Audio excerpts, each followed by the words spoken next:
எப்பொழுதெல்லாம் கணவன் மனைவியிடம் தோற்கின்றானோ அவன் வாழ்க்கை வெற்றி அடைய முடியும். எப்பொழுதெல்லாம் கணவன் மனைவியிடமோ மனைவி கணவனிடம் தோற்றுக் கொண்டிருக்க வேண்டியதை தவிர வெற்றி அடைய பாடப்படும். இருமணம் இருக்கின்றது. இருமணம் ஒரு மனமாக சேர்வதுதான் திருமணம். அது ஆணுக்கு ரெண்டு பேரும் இடைவெளியே இருக்கக்கூடாது. அந்த இருமணம் ஒரு மனமாக சேர்ந்த பிறகு இருவரிடம் போட்டி இருக்கணும். எப்படி தெரியுமா? கணவன் மனைவி சொல்றேன், ஒருவரை ஒருவர் புரிந்து கொள்வதை போட்டி இருக்க வேண்டும், ஒருவரை ஒருவர் விட்டுக் கொடுப்பதை போட்டி இருக்க வேண்டும், ஒருவரை ஒருவர் மகிழ்விப்பதில் போட்டி இருந்தால் அந்த இல்லம் குடும்பம் பார்த்து வாழ்க்கின்ற குழந்தைகள் ரொம்ப அதிக லெவலில் நல்லா வாழ்ந்துருவாங்க.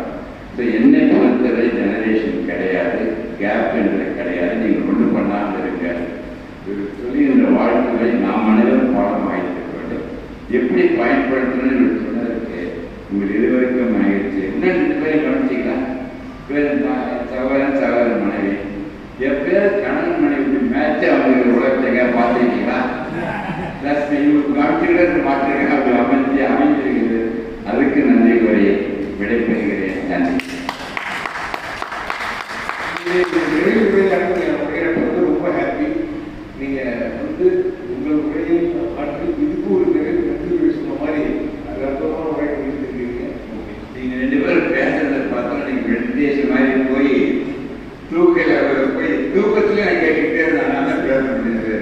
ஒவ்வொரு மனிதனுக்கு இந்த சொல்கின்ற வார்த்தைகள் சொல்லுவதற்கு முன் நீ உண்மையாக இந்த வார்த்தை உன்னை விட்டு சென்று விட்டால் அதற்கு நீ பொறுப்பேற்றுக் கொள்ள முடியாது.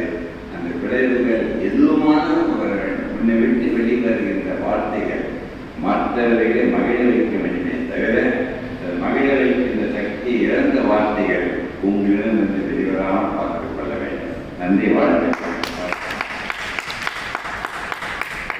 நம்ம இந்த சிஸ்டம் நிறைவு பண்ணுறோம். மதிய உணவு ரெடியாக தயாராக இருக்கு. மதிய உணவு முடிச்சுட்டு வந்துட்டோம்னா அதுக்கப்புறம் சில தியானங்கள் ஐயா நம்ம சொல்லி கொடுத்து போகிறாங்க. அது ரொம்ப ரொம்ப நடைமுறை வாழ்க்கைக்கு பயனுள்ளதாக இருக்கும், செயலுக்கு பயனுள்ளதாக இருக்கும்.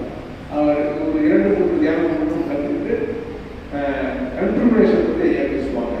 அதுவும் நமக்கு பயனுள்ளதாக இருக்கும். இப்போ நம்ம தெரிஞ்சுக்கிட்டு எல்லாராலும் இந்த ஞானம் என்பது அடைய முடியும்.